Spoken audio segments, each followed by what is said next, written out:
السلام علیکم دوستو، شہر داستان میں خوش آمدید۔ حضرت بی بی مریم کے والد کا نام عمران اور والدہ کا نام حنہ بنت کاکوزہ تھا۔ ان کی والدہ حنہ نے ایک منت مانی کہ ان کے ہاں جو اولاد ہوگی وہ اسے بیت المقدس کی خدمت کے لیے وقف کر دیں گی۔ قرآن کریم نے اس منت کا احوال کچھ یوں بیان فرمایا ہے، اور یاد کریں جب عمران کی بیوی نے عرض کیا، اے میرے رب جو میرے پیٹ میں ہے، میں اسے آزاد کر کے خالص تیری نذر کرتی ہوں، سو تو میری طرف سے یہ نذرانہ قبول فرما لے، بے شک تو خوب سننے والا خوب جاننے والا ہے۔ اس وقت کے رواج کے مطابق جو لڑکا اللہ کی نذر کر دیا جاتا تھا وہ نہ تو شادی کرتا تھا نہ ہی دنیاوی مشاغل میں دلچسپی لیتا تھا، صرف عبادت گاہ کی خدمت کرتا اور خود عبادت میں مشغول رہتا۔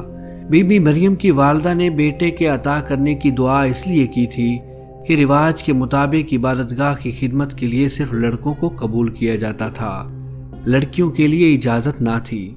چنانچہ جب بیٹے کی بجائے بیٹی پیدا ہوئی تو ماں کو فکر ہوئی کہ اس کی نظر قبول نہ ہوگی، کیونکہ دستور کے مطابق لڑکی نظر کرنے کی ممانعت تھی۔ اسی کشمکش میں اللہ سے استدعا کی کہ اے رب، میں نے تو لڑکے کی درخواست کی تھی لیکن لے تو لڑکی پیدا ہوئی ہے، لیکن جو اللہ کا علم ہے وہاں تک انسانی سوچ کیسے پہنچ سکتی ہے۔ اللہ نے جس لڑکی کو پیدا فرمانا تھا اسے دراصل مقدس ماں بنانا مقصود تھا، جس کے بطن سے ایک عظیم الشان مبارک و مسعود بیٹے کی پیدائش ہونا تھی جو پیدائشی نبی تھا۔ چنانچہ جب بچی کو مجاوروں کے پاس لے جایا گیا تو ان میں اختلاف پیدا ہو گیا کہ ہر کوئی خود کو زیادہ حقدار سمجھتا تھا۔ پھر یہ فیصلہ ہوا کہ مجاورین وہ قلم جن سے وہ توریت لکھتے تھے پانی میں چھوڑ دیں، جس کا قلم پانی کے بہاؤ میں بہنے کی بجائے الٹا بہے گا وہ حضرت مریم کی کفالت کا حقدار ہوگا۔ اس مقابلے میں حضرت زکریا علیہ السلام بھی شامل تھے۔ ان کے قلم کو اللہ نے پانی کے بہاؤ کی الٹی طرف بہا دیا اور وہ ان کی پرورش کے حقدار ہو گئے، اور بی بی مریم کو اللہ کی منشا کے مطابق حضرت زکریا علیہ السلام کی کفالت میں دے دیا گیا۔ حضرت زکریا علیہ السلام کی بیوی حضرت مریم کی خالہ لگتی تھی، ان سے بڑھ کر ان کی بہتر پرورش کون کر سکتا تھا۔ جب اللہ تعالیٰ نے بی بی مریم کو اپنی بارگاہ میں قبول فرمایا تو عبادت گاہ میں ان کے لیے ایک حجرہ مخصوص کر دیا گیا جہاں وہ دن بھر عبادت میں مشغول رہتی۔ بی بی مریم کی عمر جب تقریباً 15 سال ہوئی تو ایک فرشتہ خوبصورت نوجوان مرد کی شکل میں نمودار ہوا، جسے علیحدگی میں دیکھ کر حضرت مریم خوف زدہ ہو گئیں اور ان کو اپنی عصمت و عفت کی حفاظت کی فکر دامن گیر ہو گئی۔ گو کہ فرشتے کے چہرے پر تقویٰ کے اثرات نمایاں تھے، تاہم بی بی نے اپنی عصمت کی حفاظت کے لیے خود کو اللہ کی پناہ میں دے دیا۔ یہ عفت اور پاک بازی کا ایک طرح کا امتحان تھا جو اللہ کے خاص بندوں پر اکثر ہوتا ہے۔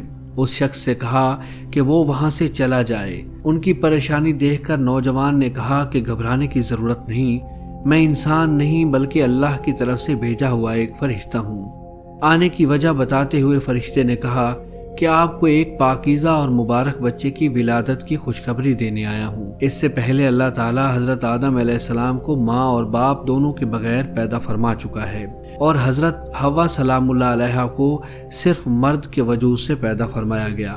یہ سن کر حضرت مریم سلام اللہ علیہا کو سکون ملا اور خوف و ڈر ختم ہو گیا۔ بچے کی ولادت کے بعد جب پاک دامنہ حضرت مریم پر طعنہ زنی ہونے لگی تو بالآخر اللہ تعالیٰ کے حکم سے نومولود بچے نے ان تمام شکوک و شبہات اور فاسد خیالات کی نفی کرتے ہوئے کہا، میں اللہ کا بندہ ہوں، مجھے اللہ نے نبی بنایا ہے اور کتاب دی ہے۔ یوں حضرت مسیح نے ماں کی گود میں گفتگو کرتے ہوئے اس ناپاک تہمت کا رد کر دیا جو ان کی پاک دامن والدہ پر لگائی جا رہی تھی۔ چنانچہ اللہ نے حضرت مریم کی پاک دامنی کی تصدیق حضرت مسیح کی زبان سے کرائی۔ کروڑوں رحمتیں نازل ہوں حضرت مریم سلام اللہ علیہا اور ان کے فرزند حضرت عیسیٰ علیہ السلام پر۔ دوستو، اگر ہماری یہ ویڈیو آپ کو پسند آئی ہو تو اس کو لائک ضرور کیجیے گا اور ہمارے چینل شہر داستان کو سبسکرائب کرنا مت بھولیے گا۔ اس ویڈیو کے حوالے سے اگر آپ کوئی رائے دینا چاہتے ہیں تو کمنٹ سیکشن میں ہمیں ضرور آگاہ کیجیے گا۔ اللہ نگہبان۔